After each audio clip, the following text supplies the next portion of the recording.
This video is sponsored by Manscaped. You got your New Year's resolutions, yeah? Maybe you need to think about down there, yeah? Look after it a bit more. Put your best foot forward in 2022 and your best ball sack forward. And to do that, you've got to check out Manscaped. Whether it be the Lawnmower 4.0, the Weed Whacker, the Ball Crop Preserver, it's all going to look after you down there. To get all of that and more, you're going to want the Performance Package 4.0, and you can get this by clicking our link in the description below. And not only that, you get 20% off and free shipping. So just use the code TRUE. But for now, enjoy the video.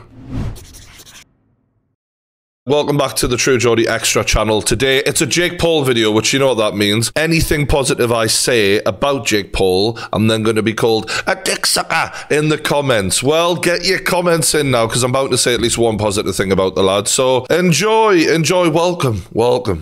So Dana White and Jake Paul have beef, and I'm enjoying it. I'm bloody enjoying it. And you know why? Because for years, it's been obvious that the fighters of the UFC have not been paid fairly. Now, how unfairly that is, we're going to get into. But the point is, nobody with a real big voice has ever gone at Dana White. The one man who should have gone at Dana White is Conor McGregor. He could have led the revolution. He could have been the one to unionize the fighters, take a stand, do all of that. He's the only one who had that power. Instead, he sorted himself out, secured the bag, and said, fuck you very much to the rest of the fighters. However, he did raise the overall bar, so we can, you know, be grateful to him for that. But at the same time, it just never materialized until now. Now, I don't think Jake Paul is going to get, you know, very far with this. This is a huge company, but the fact that it's making Dana White so uncomfortable that he feels the need to even respond means it's having an impact of some sort. Happy New Year, Dana. Here's a real challenge for you.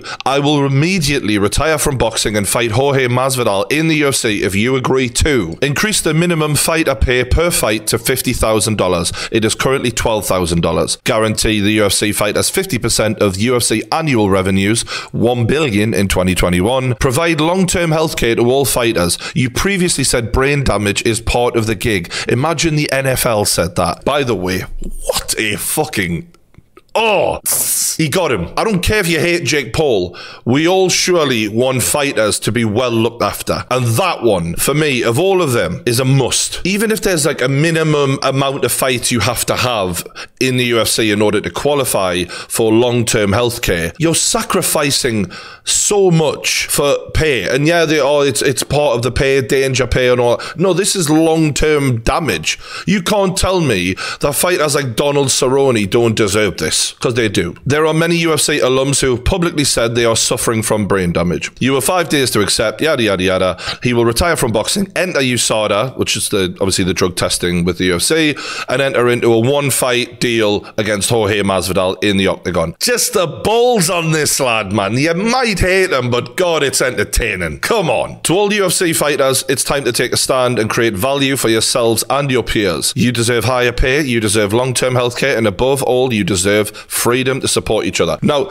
this is clearly what's triggered Dana, because you just can't control this guy. He's not got him under contract, and nobody who ever has made a stand like this in the UFC has ever done it with any real conviction, power, media attention, and it's a very easy fire for Dana to put out. Not a problem. You know, just offer him a bit more money, or give him the boot, let him sit on the sidelines, strangle him. You know what I mean? Starve him, basically, is what they do of a good payday. So, and you know what? Dana is a great businessman. This ain't an I hate Dana thing, because I actually think he's done a great job for MMA, for the UFC. He's been fantastic, but he's just been a little too greedy, and specifically the owners of the UFC, which Dana is probably a minor stakeholder at this point after he sold a lot of his shares in the past. It's time to sort this out. Fighters from the past who helped build this organization, Tito Ortiz, Chuck Liddell, Randy Couture, the list goes on. Yeah, they got paid fairly well, but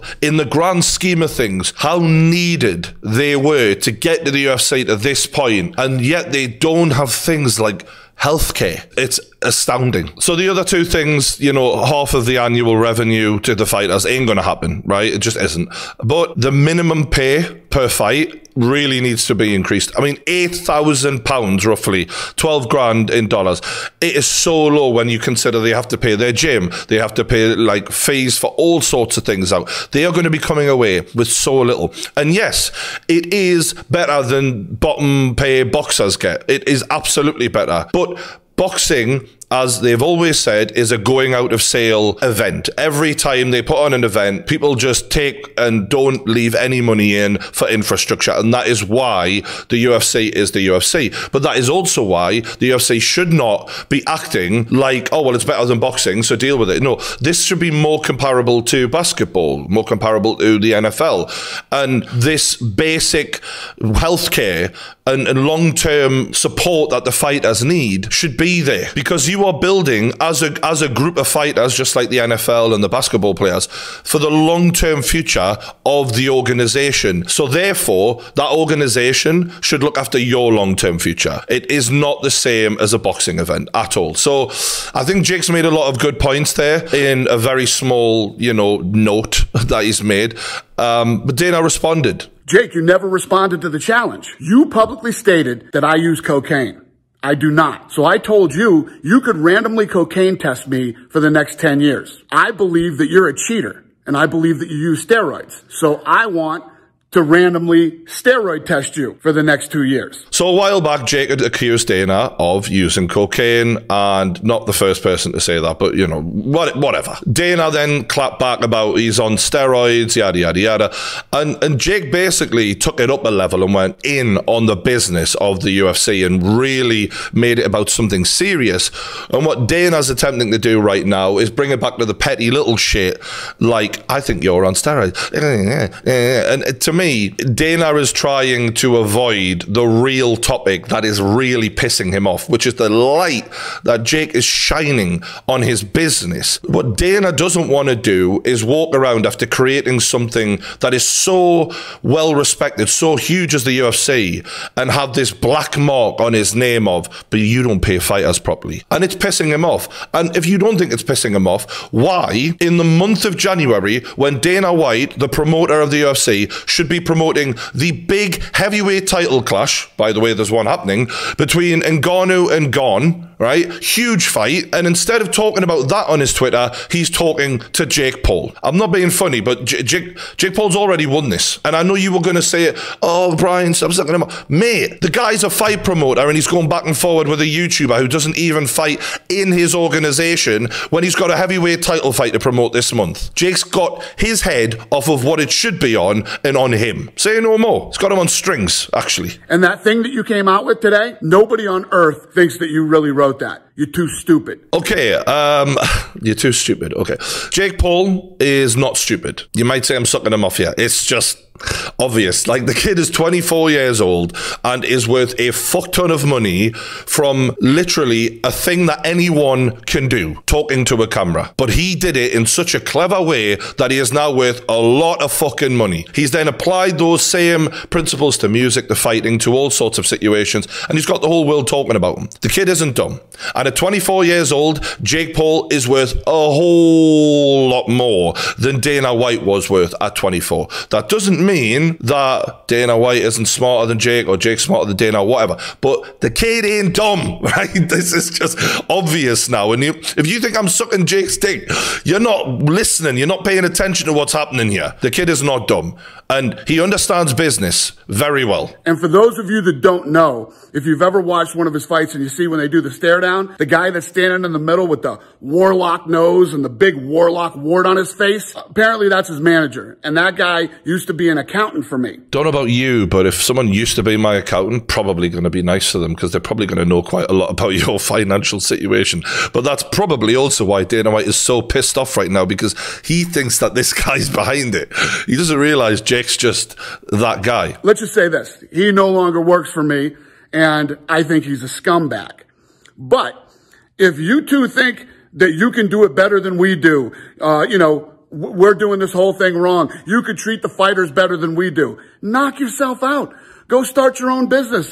And that is the childish sort of defense of someone who can't answer the questions when they go, well, you do it better. That ain't a good response. Some of you might buy that, but you go and do it is not a response to someone saying you're treating your fighters unfairly. You're not actually answering the fucking question. If we were to compare the situations, I believe the UFC pay their fighters about 18% of the revenue. Now, when you think of what the UFC are selling, the fighters, nothing else. We don't give a fuck about anything else that's happening. We care about the fighters. To think that those fighters make 18% of the money that's coming in, whereas the NFL, basketball, you're talking 40, 50%. You know what I mean? Around that margin. And your response is to go, well, you do it then. That ain't fucking right, is it? What you and the Warlock should be focused on is your business. You're tanking. You can't sell pay-per-views. Jake Paul's recent pay-per-view was a lot lower than all of his previous pay-per-views. A few obvious reasons for that. One, the last Woodley fight was not an entertaining fight. There was a last-minute change of opponent. It had repercussions in the pay-per-view. That's just going to happen sometimes. But Dana is using this as a way of getting at Jake. And, it's one of the first things he said in the video that's true. And that's like a real dig at Jake. To say he can't sell pay-per-views, I think we all know he can, but he's just had a crap dance partner. You're calling out Jorge Masvidal because he's a pay-per-view superstar. Nate Diaz, Conor McGregor, Mike Tyson. These are all superstars. You're not.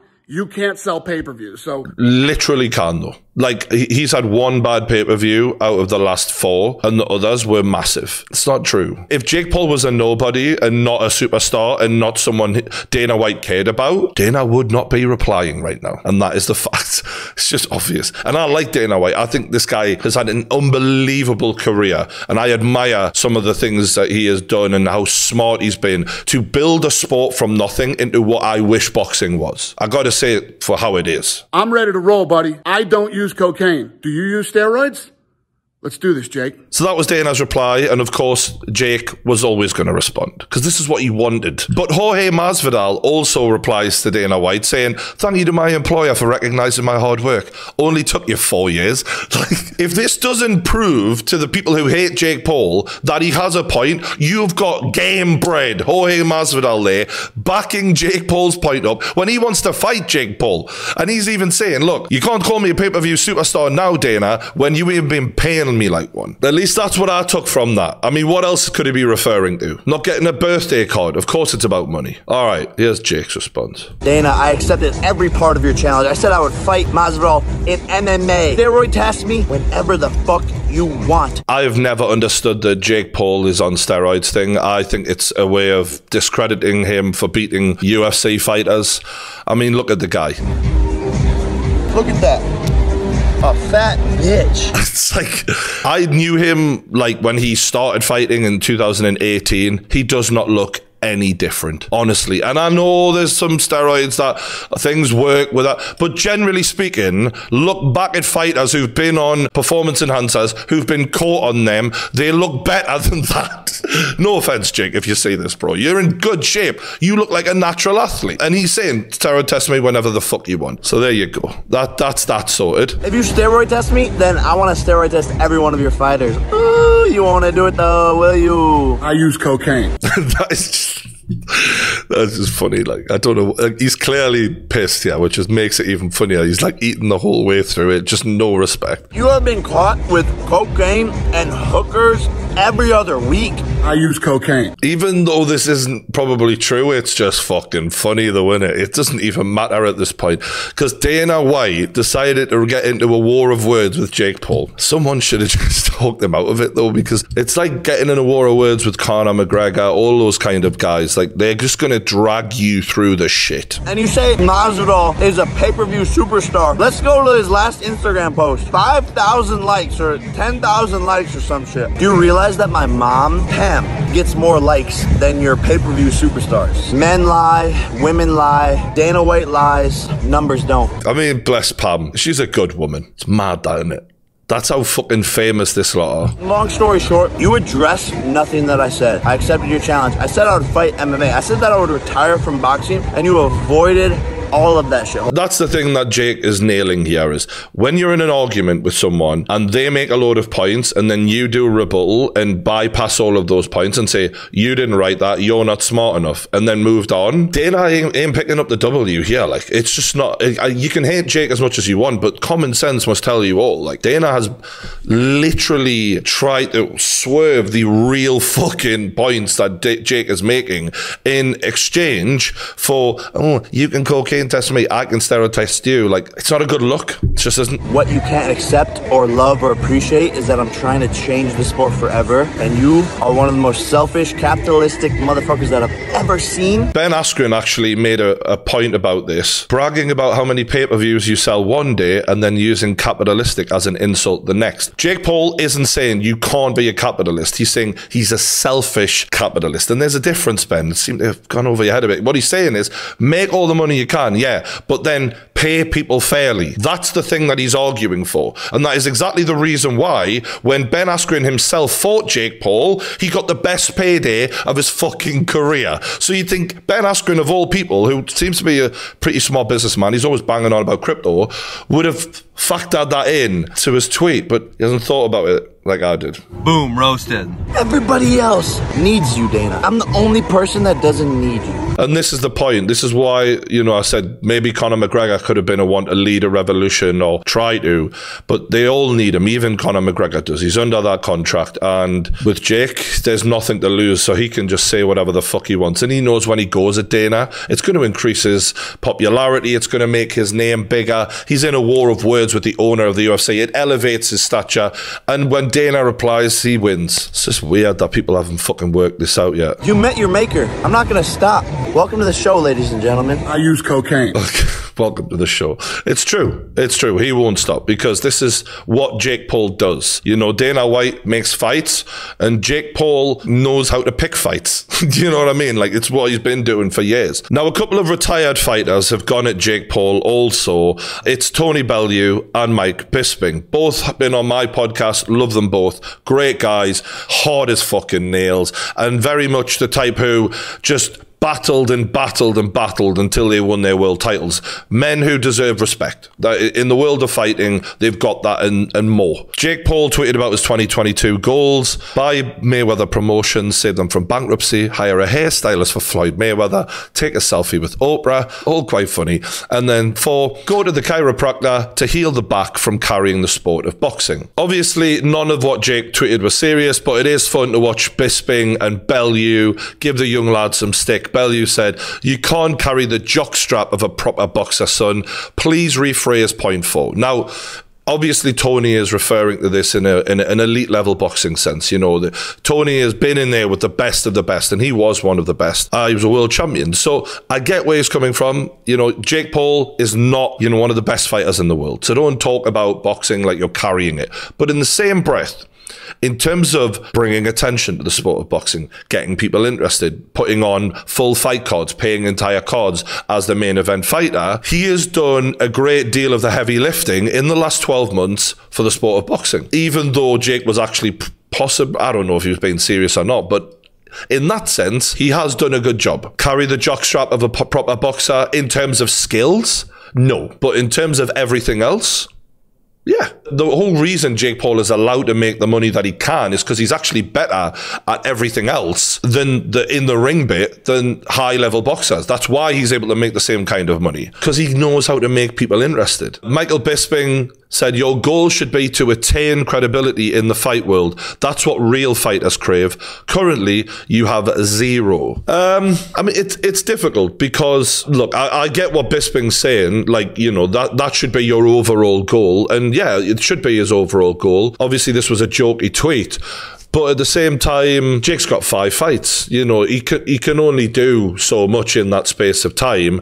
And if you are to look at the 5th fight of most up-and-coming pros who have not had an amateur background, like a Tommy Fury, his 5th fight, who was that against? You know what I mean? So at least Jake is fighting people we've heard of before. And yes, they haven't got a particularly strong boxing background, and Tyron Woodley wasn't a good boxer. I look at the long term, and I look at where fighters want to get to. And there's some fighters who have had great careers or who have got that respect and credibility Donald Cerrone, Diego Sanchez, some of those war horses of the UFC, for example, or even in boxing, Derek Chisora and people like that, why are they still fighting? They're fighting for money, because they probably didn't make enough in their career, sadly. As much as real fighters crave credibility in fighting, Bisping is spot on, what they crave more is money. And in most cases anyway, some of them don't give a fuck about money, I guess. But, you know, there's a reason a lot of these fighters seem to fight fucking till they're ancient. Look, I think people are missing the point a bit with Jake Paul, and that's where the criticism comes from. Yes, he talks like he's the second coming of Mike Tyson. All right, yes, he does that. But that's not what this is about. Jake is a YouTuber who picked up boxing a couple of years ago and really should not be in there with a Tyron Woodley. And the fact that he was able to knock Tyron Woodley out, it does add some credibility. I get where Bisping's coming from in regards to a fighter boxer or whatever. If Jake Paul is clever, he won't be trying to climb the title fucking ranks of the cruiserweight division or the light heavyweight division of boxing, because he will never win a world title at that level. What he should be doing is trying to set up big fights with big names that are winnable. And that is what he's been doing so far. And that to me is a smarter route. And it's fair, because MMA fighters have often been fighting for fucking over a decade. He hasn't got anywhere near the experience, but he's got a bit of a size advantage, maybe a little bit of a reach advantage on some of them, and that makes it an attractive fight to watch for people, competitive enough that we care. It doesn't have to always be the best versus the best to make it interesting and entertaining. That is the angle that Jake Paul has come from day one. Forget what he's saying. The actions speak louder than words, and he's making winnable fights that get people interested. So yeah, I've got a lot of respect for Bellew and Bisping, and while if you're looking at it head on, like Bisping and Bellew have said, if you do not have elite level boxing credibility, I can't disagree with that. But my point is I don't even think that's what Jake needs or wants. This is about prize fighting and about money. In terms of business sense, long term, we look back at people like Floyd Mayweather and go, what a genius. Business genius, wasn't he? He picked the right people at the right time. But yes, he was an elite level fighter also, but I'm just saying you don't have to be. You can be a Jake Paul, make a fuck ton of money. Even if he gets smacked up along the way at some point, he'll have won at the end of the day, because he'll have made hundreds of millions out of this shit. If you can make hundreds of millions in boxing without being a great fighter, oh, you've got to be one smart son of a bitch, because everybody else, we've seen great fighters come out penniless. So if he can do that, that says a lot. Right now, I'd say it was 1-0 Jake in the Dana White fight. Quite easily, by the way, as well, while Dana White is ignoring every point he makes.